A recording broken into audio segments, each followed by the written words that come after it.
Hello students, in the last lecture we were doing questions based on motion of projectile.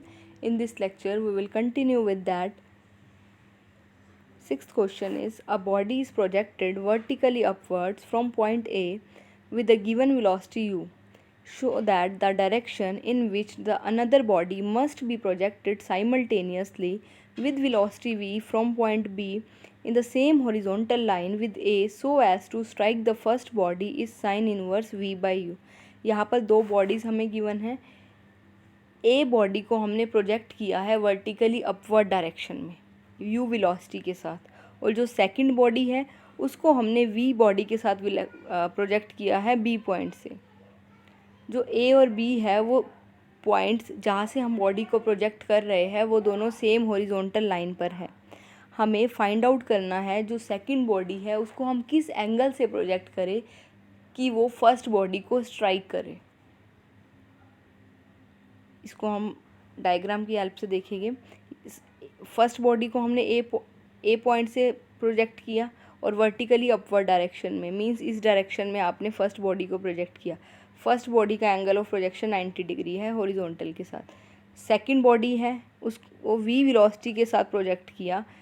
हमें angle find out करना है कि हम किस एंगल के साथ प्रोजेक्ट करें सेकंड बॉडी को कि वो फर्स्ट बॉडी से स्ट्राइक करे. देखो फर्स्ट बॉडी तो इसी लाइन के अलोंग मूव कर रही है और जो आपकी सेकंड बॉडी है उसका पाथ कुछ इस तरह से होगा, प्रोजेक्टाइल पाथ है. अब यहाँ पर आपको ये देखना है कि ये एंगल कितना ले हम कि जो हमारी सेकंड बॉडी है फर्स्ट बॉडी को मीट करे. हमने सपोज कर लिया ये एंगल कंसीडर कर लिया अल्फ़ा. पी पॉइंट ले लिया जहाँ पर सेकंड बॉडी और फर्स्ट बॉडी कोइंसाइड कर रही है, मीट कर रही है. ये डिस्टेंस हमने ले लिया एस के equal, A P equals to S. अब यहाँ पर पी पॉइंट पर बॉडीज़ हमारी मिल रही हैं. इक्वेशन ऑफ मोशन लिखेंगे फर्स्ट बॉडी के लिए. फर्स्ट बॉडी को हमने ए पॉइंट से प्रोजेक्ट किया है. We know s equals to u t plus half a t square. S हमारा डिस्टेंस होता है, जितना डिस्टेंस कवर किया हम पी पॉइंट तक कंसीडर कर रहे हैं क्योंकि पी पॉइंट पे बॉडी स्ट्राइक कर रही है. बॉडी को आपने u वेलोसिटी के साथ प्रोजेक्ट किया तो u हमारी इनिशियल वेलोसिटी u ही आ जाएगी. t is the time. Acceleration, आप बॉडी को अपवर्ड डायरेक्शन में प्रोजेक्ट कर रहे हैं. एक्सेलरेशन ड्यू टू ग्रेविटी जो हमारी होती है डाउनवर्ड डायरेक्शन में एक्ट करता है ये फोर्स. अब यहाँ पर क्योंकि हम अपवर्ड डायरेक्शन में बॉडी को प्रोजेक्ट कर रहे हैं तो जो एक्सेलरेशन हो जाएगी वो माइनस जी हो जाएगी. सो ये हो जाएगा s equals to u t minus half g t square. एक ही जगह माइनस जी आ जाएगा. अब हम इक्वेशन ऑफ ट्रेजेक्ट्री लिखेंगे सेकंड बॉडी के लिए. सेकंड बॉडी बी पे थी, बी पॉइंट से प्रोजेक्ट कर रहे थे. We know vertical displacement is given by this y equals to u sine alpha t minus half g t square. ये रिजल्ट हमने किया था. y हमारा अगर u वेलोसिटी के साथ बॉडी को प्रोजेक्ट कर रहे हैं, अल्फ़ा एंगल ऑफ प्रोजेक्शन है, तो y की वैल्यू हमारी u sign alpha t minus half g t square के इक्वल होती है. यहाँ पर जो वेलोसिटी है वो v है. v वेलोसिटी के साथ हम बॉडी को प्रोजेक्ट कर रहे हैं. अल्फ़ा हमने एंगल लिया है प्रोजेक्शन का. सो यहाँ पर s की हमारा हो जाएगा v sign alpha t minus half g t square के इक्वल. अब यहाँ से फर्स्ट और सेकेंड इक्वेशन को आप इक्वेट करोगे तो यहाँ से u t minus half g t square हमारा इक्वल हो जाएगा v sine alpha t minus half g t square के. यहाँ से हाफ जी टी स्क्वायर से half g t square cancel हो जाएगा. We will get u t equals to v sine alpha t. Again t से t भी cancel हो जाएगा तो यहाँ से यू आ जाएगा हमारा वी साइन अल्फ़ा के इक्वल और साइन अल्फ़ा आ जाएगा हमारा वी बाई यू के इक्वल. यहाँ से अल्फ़ा की वैल्यू हमारी आ गई sine inverse u by v. हमें एंगल ऑफ प्रोजेक्शन ही निकालना था. So this is the required angle of projection. Next is to find the direction of projections for a given horizontal range. यहाँ पर हम ये देखेंगे कि अगर आपने किसी बॉडी को सपोज़ अल्फ़ा एंगल से प्रोजेक्ट किया, सपोज़ कोई बॉडी है जिसको हमने अल्फ़ा एंगल से प्रोजेक्ट किया तो ये हॉरिजॉन्टल रेंज आई. अब हम इस बॉडी को और किस एंगल से प्रोजेक्ट करें कि सेम हॉरिजॉन्टल रेंज आए. इस तरह का पाथ भी हो सकता है. अब यहाँ पर देखो एंगल ऑफ प्रोजेक्शन डिफ़र कर रहा है बट रेंज सेम है. तो हम यहाँ पर यही फाइंड आउट करेंगे कि हम बॉडी को किस एंगल से प्रोजेक्ट करें कि हॉरिजॉन्टल रेंज सेम आए. देखो एक बार तो हमने अल्फ़ा एंगल लिया, एक और पाथ ले लिया. ये एंगल हम फाइंड आउट कर सकते हैं कि क्या एंगल ले कि रेंज सेम आए। यहाँ पर हमने सपोज़ कर लिया कि हमने बॉडी को अल्फ़ा और अल्फ़ा 1 एंगल से प्रोजेक्ट किया कि जो हॉरिजॉन्टल रेंज है वो हमारी सेम आए। हॉरिजॉन्टल रेंज हमने आर एज्यूम कर ली। We know R is equal to u square sine two alpha over g. अगर यू हमारी वेलोसिटी है प्रोजेक्शन की, अल्फ़ा एंगल ऑफ प्रोजेक्शन है, तो आर हमारा u square sine two alpha over g के इक्वल होता है। अभी ये हमने फर्स्ट केस में अल्फ़ा एंगल ऑफ प्रोजेक्शन लिया था, यू वेलोसिटी के साथ बॉडी को प्रोजेक्ट किया था, तो आर की वैल्यू ये आई। अब हम कह रहे हैं कि हमने उस बॉडी को अल्फ़ा 1 एंगल के साथ प्रोजेक्ट किया है, रेंज सेम आ रही है। अल्फ़ा 1 एंगल के साथ जो प्रोजेक्ट कर रहे हैं तो रेंज हमारी सेम है, दैट इज़ आर। आर हमारा हो जाएगा u square sine two alpha 1 over g. 1 और 2 इक्वेशन से लेफ्ट हैंड साइड सेम है तो राइट हैंड साइड को इक्वेट कर सकते हैं। यू स्क्वायर बाय जी से u square by g cancel हो जाएगा। यहाँ से हमें मिलेगा sine two alpha equals to sine two alpha 1, ये आ जाएगा। साइन टू अल्फ़ा को हम sine pi minus two alpha लिख सकते हैं। Sine 180 minus theta is sine theta. यहाँ से 2 अल्फ़ा 1 की वैल्यू आ गई हमारी पाई माइनस 2 अल्फ़ा के इक्वल, और we can say alpha 1 is pi by 2 minus alpha. Means अगर एक बॉडी को हम अल्फ़ा एंगल से प्रोजेक्ट कर रहे हैं और दूसरी बॉडी को अल्फ़ा 1 एंगल से पाई बाय 2 माइनस अल्फ़ा एंगल से प्रोजेक्ट कर रहे हैं तो हॉरिजॉन्टल रेंज क्या आएगी, सेम आएगी अगर वेलोसिटी ऑफ प्रोजेक्शन सेम है। मीन्स ये दो एंगल ऐसे मिल गए अल्फ़ा और पाई बाय 2 माइनस अल्फ़ा की, इन दो एंगल से अगर आप बॉडी को प्रोजेक्ट करेंगे तो हॉरिजॉन्टल रेंज आपकी सेम आएगी। Now we will do example based on this. A cannonball has a range r on a horizontal plane.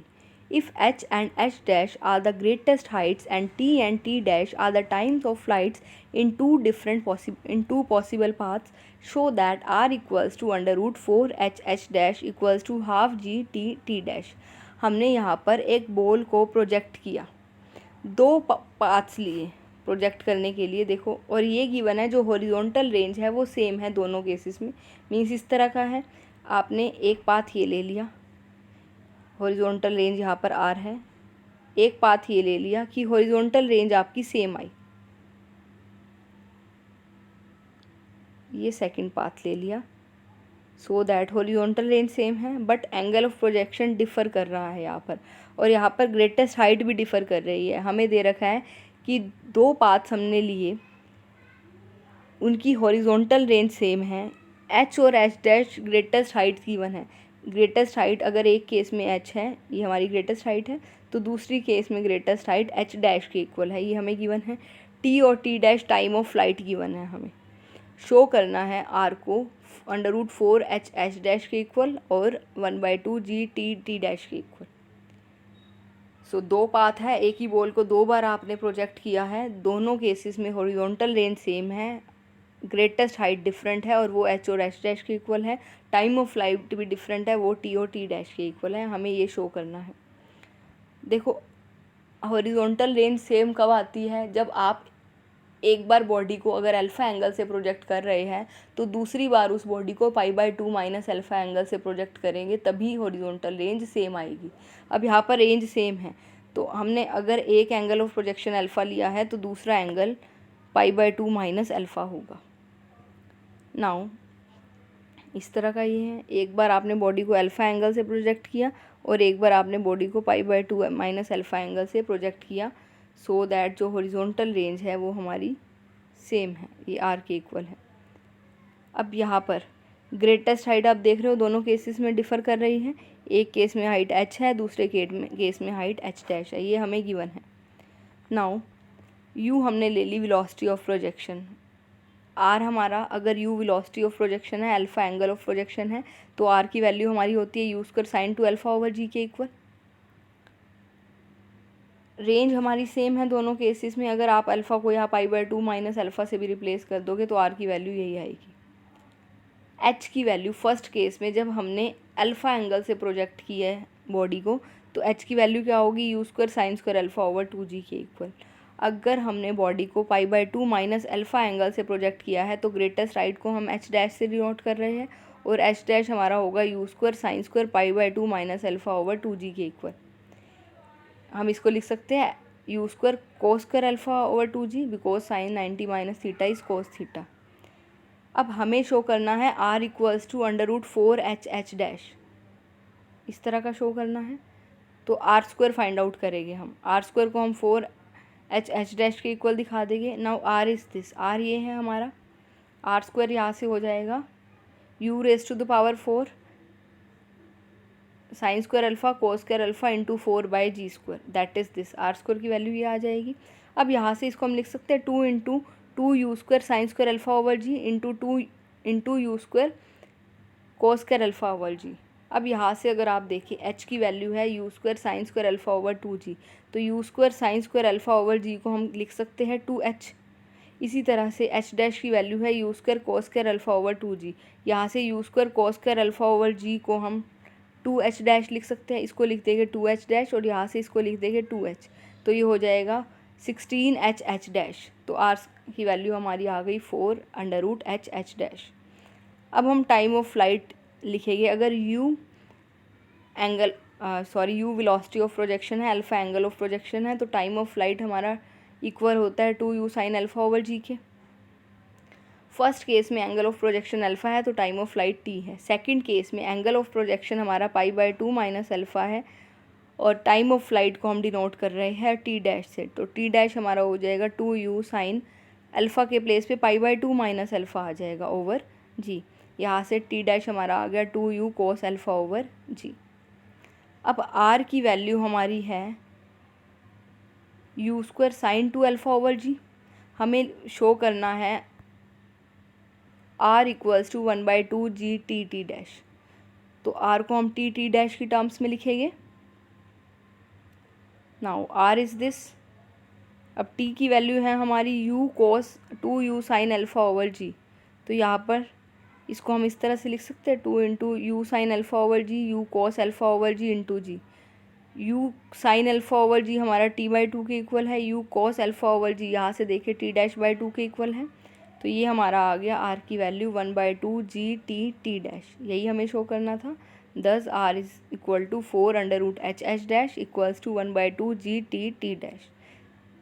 Next is example 8। If the number of particles are projected simultaneously from the point with equal velocities in the same vertical plane, prove that at any instant all the particles will be on a circle. Show also that their relative directions as seen from one another remain unchanged. देखो सबसे पहले तो हमें ये given है कि हमने एक ही पॉइंट से डिफरेंट पार्टिकल्स को प्रोजेक्ट किया है, नंबर ऑफ पार्टिकल्स को प्रोजेक्ट किया है विद द सेम वेलोसिटी और सेम ही प्लेन में। हमें शो करना है किसी भी टाइम पर अगर हम देखें वो जो पार्टिकल्स है वो एक सर्कल में मूव कर रहे होंगे। आपने इस तरह से एक पॉइंट से नंबर ऑफ पार्टिकल्स को प्रोजेक्ट किया, एक पार्टिकल को प्रोजेक्ट किया, देन सेकंड को, देन थर्ड को, और सेम वेलोसिटी के साथ प्रोजेक्ट किया है।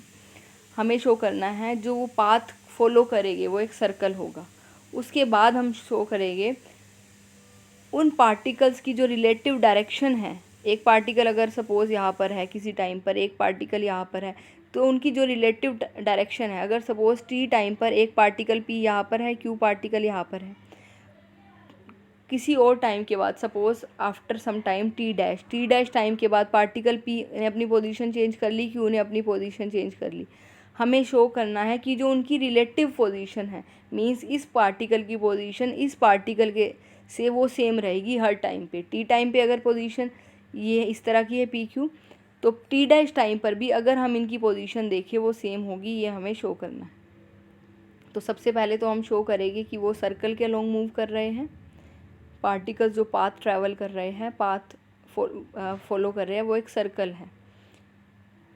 हमने सपोज़ कर ली u वेलोसिटी के साथ पार्टिकल्स प्रोजेक्ट कर रहे हैं और अल्फ़ा हमने ले लिया एंगल ऑफ प्रोजेक्शन, किसी एक पार्टिकल का ले लिया। अभी हमने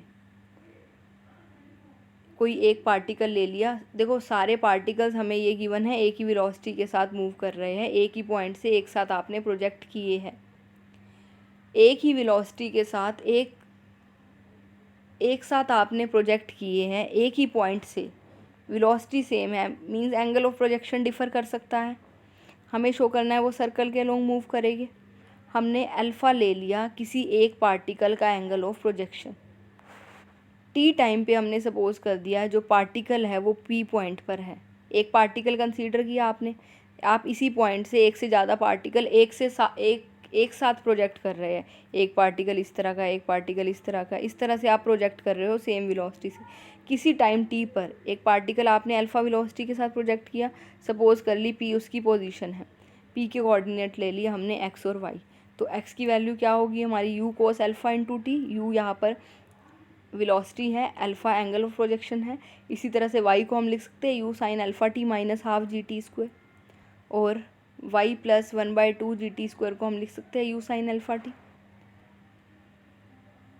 now squaring 1 and 3 and adding we get x square plus y plus 1/2 g t square whole square equals to, यहाँ से आ जाएगा u square cos square alpha t square, और यहाँ से आ जाएगा u square sine square alpha t square.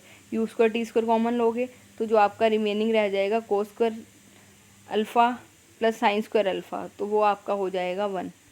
तो यहाँ से ये इक्वेशन आ गई, आप देख रहे हो ये इक्वेशन एक सर्कल की है, मीन्स जो पार्टिकल है वो सर्कल के अलोंग मूव कर रहा है, और इस सर्कल का सेंटर क्या है 0 माइनस 1/2 जी टी स्क्वायर, ये सर्कल का सेंटर है, और रेडियस क्या होगी यू टी होगी। अगर x minus h whole square plus y minus k whole square equals to r square किसी सर्कल की इक्वेशन है, तो h और k सेंटर होते हैं, r रेडियस होते हैं। यहाँ पर सेंटर का जो फर्स्ट कोऑर्डिनेट है वो 0 हो जाएगा, second coordinate minus 1/2 g t square हो जाएगा, और यू टी रेडियस हो जाएगी। अब जो ये सेंटर है x की वैल्यू 0 है, y की value minus half g t square है, मीन्स जो सेंटर है वो y एक्सिस पे लाई करेगा, और y की वैल्यू नेगेटिव है, तो जो सेंटर है वो बिलो द हॉरिजॉन्टल लाइन लाई करेगा। ये सपोज हॉरिजॉन्टल लाइन है, एक्स एक्सिस है, सेंटर में आप देख रहे हो x की वैल्यू 0 है, तो यहाँ से जो हमारा सेंटर है वो y एक्सिस पे लाई करेगा, और जो ऑर्डिनेट है वो नेगेटिव है, तो जो सेंटर है वो बिलो द हॉरिजॉन्टल लाइन लाई करेगा, और रेडियस जो है वो यू टी है। जैसे जैसे टाइम बढ़ेगा रेडियस बढ़ती जाएगी, टी की वैल्यू इंक्रीज़ हो जाएगी। नाउ हमें शो करना है जो रिलेटिव पोजीशन है वो पार्टिकल की सेम होनी चाहिए, तो रिलेटिव पोजीशन फाइंड आउट करने के लिए हमने एक और पार्टिकल ले लिया, उसको हमने यू वेलोसिटी के साथ प्रोजेक्ट किया, और एंगल ऑफ प्रोजेक्शन ले लिया बीटा। देखो हम जो पार्टिकल्स प्रोजेक्ट कर रहे हैं सेम वेलोसिटी के साथ कर रहे हैं, एक पार्टिकल को हमने अल्फ़ा एंगल के साथ प्रोजेक्ट किया यू वेलोसिटी के साथ, एक और पार्टिकल लिया उसको भी सेम वेलोसिटी के साथ प्रोजेक्ट किया, और एंगल ऑफ प्रोजेक्शन क्या लिया बीटा। हमें शो करना है किसी टाइम टी पर, देखो टाइम टी पर जो ये पार्टिकल पी था वो यहाँ पर होगा, टाइम टी पर जो पार्टिकल क्यू है सपोज़ वो यहाँ पर है, कहीं भी हो सकता है। हमें शो करना है जैसे जैसे टाइम बढ़ेगा, अब देखो इनकी पोजीशन इस तरह की है, जैसे जैसे टाइम बढ़ेगा तो पी की वैल्यू चेंज होगी, क्यू की वैल्यू चेंज होगी। हमें शो करना है इनकी रिलेटिव पोजीशन, मींस क्यू की पोजीशन पी के रिस्पेक्ट और पी की पोजीशन क्यू के रिस्पेक्ट वो सेम रहेगी, मींस पी और क्यू का जो डिस्टेंस है और जो डायरेक्शन है वो सेम रहेगी, वो टाइम पे डिपेंड नहीं करेगी, ये हम शो करेंगे। किसी टाइम टी पर हमने सपोज कर लिया जो सेकंड पार्टिकल है वो क्यू पॉइंट पे है, क्यू पॉइंट की कोऑर्डिनेट हमने ले ली एक्स डैश वाई डैश, तो एक्स डैश की value you cos beta T के इक्वल हो जाएगी, और वाई डैश की value you sign beta t minus half g t square के इक्वल हो जाएगी। अब पी और क्यू लाइन का अगर आप स्लोप ले, देखो पी पॉइंट के कोऑर्डिनेट्स है आपके पास एक्स वाई, क्यू पॉइंट के कोऑर्डिनेट्स है आपके पास x dash y dash, slope ले अगर पी क्यू लाइन का वो क्या होगा वाई डैश माइनस वाई और x dash minus x. Y dash की वैल्यू है आपके पास, यहाँ से वाई डैश की वैल्यू पुट कर दी, इसी तरह से वाई की वैल्यू भी है, वाई की वैल्यू हमारी ये है you sine alpha t minus half g t square, यहाँ पुट कर दी, और एक्स डैश की वैल्यू है हमारे पास यू कॉस बीटा टी, और एक्स की वैल्यू है यू कॉस अल्फ़ा टी। यहाँ से हाफ जी टी स्क्वायर से half g t square cancel हो गया, यू भी कॉमन आ जाएगा, डिनोमिनेटर से भी यू कॉमन आ जाएगा, ये कैंसिल हो जाएगा। न्यूमरेटर में हमारी टर्म आई sine beta t minus sine alpha t over cos beta t minus cos alpha t, t भी कॉमन आ रहा है, ये कैंसिल होके हमें जो स्लोप मिला that is sine beta minus sine alpha over cos beta minus cos alpha. तो यहाँ पर आप देख रहे हो टाइम पे डिपेंड नहीं कर रहा, स्लोप जो है टाइम से इंडिपेंडेंट है, मीन्स पार्टिकल किसी टाइम टी पर अगर पी और क्यू पोजीशन पर थे तो जब टाइम बढ़ रहा है तो भी स्लोप क्या रहा, सेम रहा। टाइम टी पर स्लोप ये है, ये पी पोजीशन है, ये क्यू पोजीशन है। जब टाइम चेंज होगा, टाइम बढ़ेगा, तो ये क्या होगा, तब भी स्लोप हमारा यही आएगा। स्लोप टाइम पे डिपेंड नहीं कर रहा, मीन्स जो पोजीशन है, रिलेटिव पोजीशन पी और क्यू की, वो सेम रहेगी, स्लोप सेम रहेगा। सो रिलेटिव डायरेक्शंस जो है वो सेम रहेगी, चेंज नहीं होगी। Next is example 9th, if the focus of A trajectory lies as much below the horizontal plane through the point of projection as the vertex is above it. Prove that the angle of projection is sin alpha is 1/√3।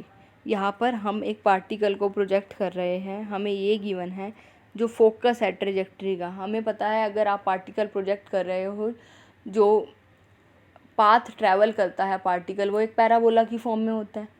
अब यहाँ पर हमें given है जो focus है parabola का, वो जितना ऊपर बिलो लाई कर रहा है हॉरिजॉन्टल प्लेन के, सपोज ये हॉरिजॉन्टल प्लेन है, जितना फोकस बिलो लाई कर रहा है हॉरिजॉन्टल प्लेन के, उतना ही जो वर्टेक्स है अबव लाई कर रहा है। ये हमें गिवन है। हमें शो करना है angle of projection 1/√3 means sine alpha 1/√3 के इक्वल होगा। अब हमें पता है अगर u वेलोसिटी के साथ पार्टिकल प्रोजेक्ट कर रहा है, अल्फ़ा एंगल ऑफ प्रोजेक्शन है, तो फोकस के कोऑर्डिनेट्स हमारे ये होते हैं u² sin 2α/2g and minus u² cos 2α/g। Last lecture में हमने ये डिराइव किया था।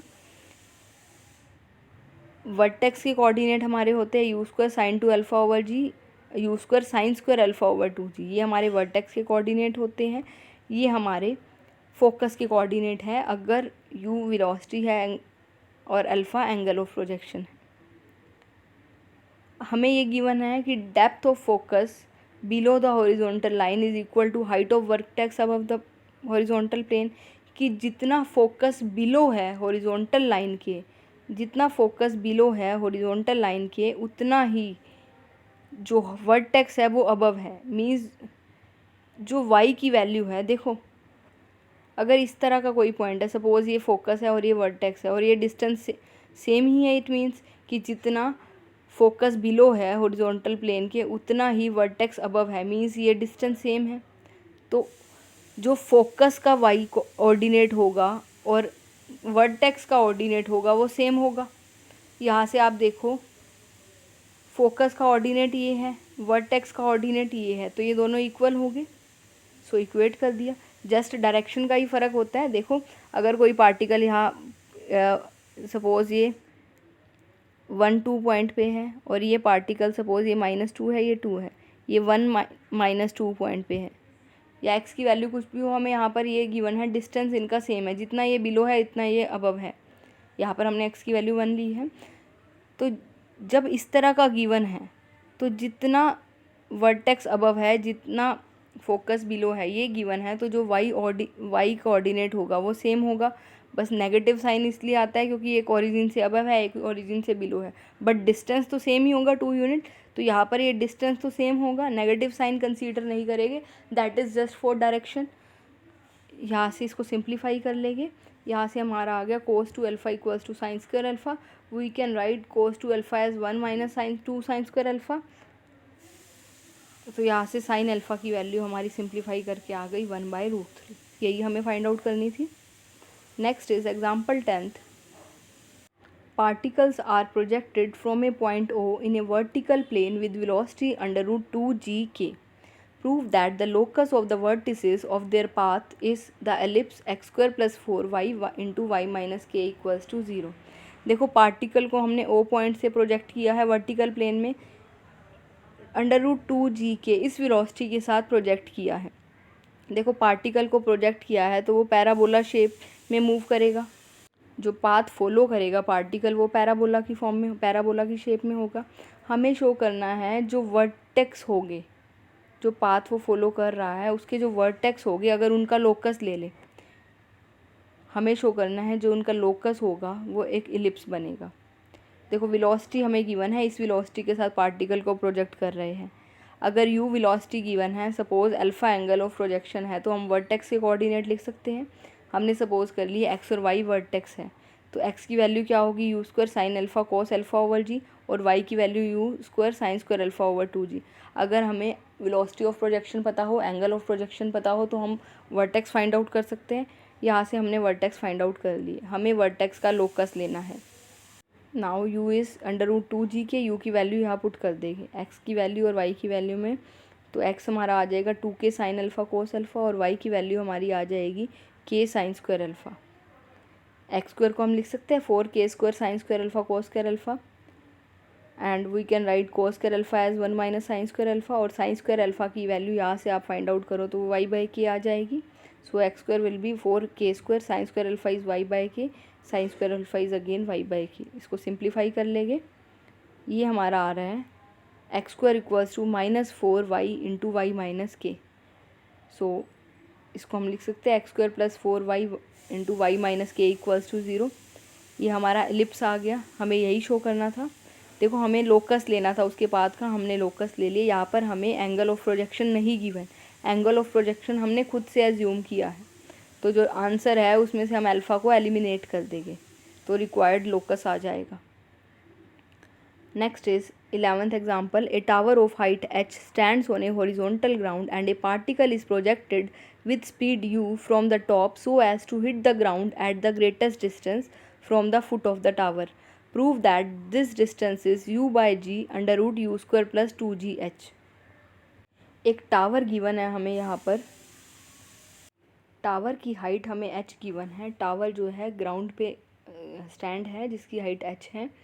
हमने एक पार्टिकल को प्रोजेक्ट किया है टावर की टॉप से, मींस यहाँ h हाइट से टावर पार्टिकल को प्रोजेक्ट किया है और वो ग्राउंड पे आके स्ट्राइक करा।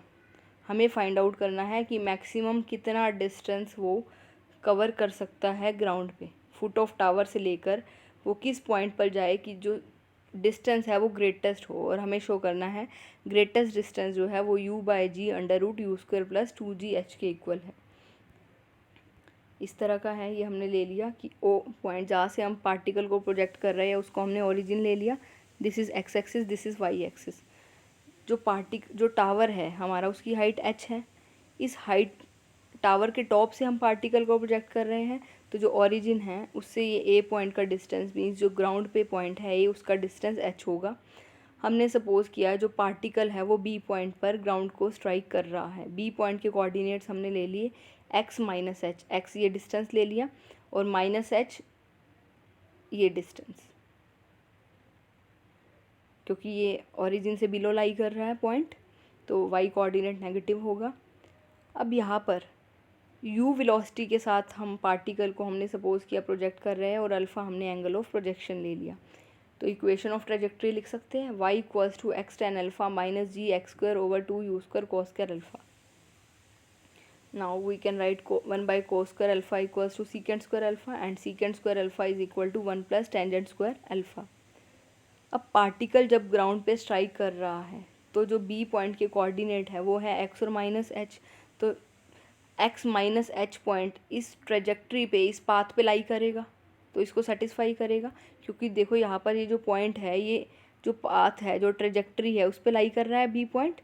तो बी पॉइंट इक्वेशन 1 को सेटिस्फाई करेगा। तो यहाँ पर हम y को माइनस एच पुट कर देंगे x के प्लेस पे है, तो ये हमारा आ जाएगा minus h equals to x tangent alpha minus g x square over 2 u square 1 plus tangent square alpha. इसको सिंप्लीफाई कर लेंगे, सिंप्लीफाई करके हमें एक क्वाड्रेटिक इक्वेशन मिल रही है टेंजेंट अल्फ़ा में, that is tan square alpha minus 2 u square over g x tan alpha plus 1 minus 2 h square h u square over g x square equals to 0। ये tan alpha में quadratic equation है, 2 roots होंगे। हमें real roots की requirement है। Real root कब आएंगे, जब discriminant greater than equal to 0 होगा। सो डिस्क्रिमिनेंट को हमने ग्रेटर देन इक्वल टू 0 लिख दिया। Discriminant is b square minus 4ac, b is this b square minus 4a is 1 and c is 1 minus 2 h u square over g x square. ये greater than equal to 0 होना चाहिए। इसको simplify कर लेंगे। This is 4 u raise to the power 4 over g square x square minus 4 plus 8 हो जाएगा h u square over g x square greater than equal to 0। इसको simplify कर लेंगे। जी स्क्वायर एक्स स्क्वायर से LCM ले लिया तो ये हमारा हो गया u raise to the power 4 minus g square x square plus 2GH u square आ जाएगा, और 4 भी हमने कॉमन ले लिया न्यूमरेटर से। सो यहाँ से इसको हम लिख सकते हैं g square x square less than equals to u raise to the power 4 plus 2GH u square, और we can write u square common ले लिया यहाँ से, एक्स की वैल्यू फाइंड आउट कर ली, एक्स की वैल्यू हमारी आ गई less than equals to u by g under root u square plus 2GH। X हमारा क्या था, वो पॉइंट था जहाँ पर वो पार्टिकल, यहाँ से हमने प्रोजेक्ट किया था जहाँ पर ये पार्टिकल स्ट्राइक कर रहा था, और ये इस पॉइंट ए पॉइंट से उस पॉइंट का डिस्टेंस, ये हमारा एक्स था।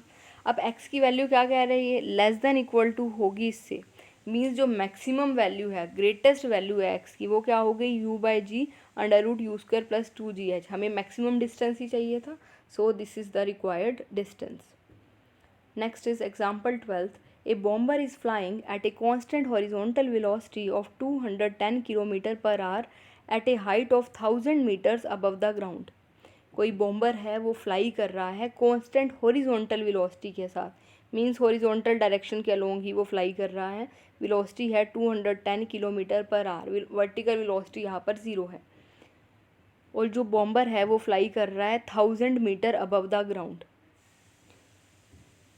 towards the point directly above the target। at what angle of sight should a bomb be dropped so as to hit the target। देखो एक बॉम्बर फ्लाई कर रहा है ग्राउंड से 1000 मीटर हाइट पर, ये अगर ग्राउंड है तो ग्राउंड से 1000 हाइट पर ये बॉम्बर फ्लाई कर रहा है। बॉम्बर जो है इस पॉइंट, देखो ये यहाँ पर ये पी पॉइंट टारगेट है जहाँ पर बॉम्ब को ड्रॉप करना है। बॉम्ब को ड्रॉप हमने पी पॉइंट पर करना है, जो बॉम्बर है वो इस डायरेक्शन में टारगेट के जस्ट अबव हमने एक पॉइंट ले लिया एन पॉइंट के टुवर्ड्स जो हमारा बॉम्बर है वो मूव कर रहा है, ये हमें गिवन है। हमें यहाँ पर एंगल फाइंड आउट करना है कि किस एंगल से जो बॉम्ब है वो ड्रॉप किया जाए कि वो डायरेक्टली टारगेट को हिट करे। ये हमारा टारगेट है, यहाँ पर इस लाइन के अलोंग जो हमारा बॉम्बर है वो फ्लाई कर रहा है। जो बॉम्बर है वो इस डायरेक्शन में फ्लाई कर रहा है। हमें ये बताना है कि वो कहाँ पर अपना बॉम्ब ड्रॉप करे कि वो पी टारगेट को हिट करे। हमने सपोज़ किया कि उसने ओ पॉइंट पर बॉम्ब ड्रॉप किया, बॉम्ब इस तरह का पाथ ट्रैवल करेगा, कोई चीज़ आप ड्रॉप कर रहे हो तो वो इस तरह का पाथ ट्रैवल करेगी। हमने सपोज़ किया कि फाई एंगल के साथ हमने जो बॉम्ब है वो ड्रॉप किया कि वो पी टारगेट को स्ट्राइक कर गया, और ये हमें गिवन है जो बॉम्बर फ्लाई कर रहा है वो ग्राउंड से 1000 मीटर हाइट अबव पे है, तो ये डिस्टेंस भी 1000 मीटर हो जाएगा। अब हमें फाई फाइंड आउट करना है। ओ एन हमने ले लिया एक्स, ये डिस्टेंस हमने एक्स ले लिया। अगर हम पी पॉइंट के कोऑर्डिनेट्स लिखे तो वो हमारा ये ओरिजिन है जहाँ से हम बॉम्ब को ड्रॉप कर रहे हैं, ये ओरिजिन है। अब ये ओरिजिन है, ये पी पॉइंट है, तो पी पॉइंट के हम कोऑर्डिनेट लिख सकते हैं। ये डिस्टेंस एक्स है, ये डिस्टेंस -1000 हो जाएगा, क्योंकि ये ओरिजिन है तो ये पॉजिटिव वाई एक्सिस, ये एक्स एक्सिस, ये नेगेटिव वाई एक्सिस, ये नेगेटिव वाई एक्सिस है, तो पी पॉइंट के कोऑर्डिनेट हो जाएंगे एक्स -1000। अब यहाँ से एक्स की वैल्यू जो होगी वो हमारी क्या होती है, यू कॉस अल्फ़ा टी। अगर यू वेलोसिटी है प्रोजेक्शन की, अल्फ़ा एंगल है प्रोजेक्शन का, and y is u sine alpha t minus half g t square के इक्वल होता है। नाउ एक्स की वैल्यू हमारे को अब गिवन है 200।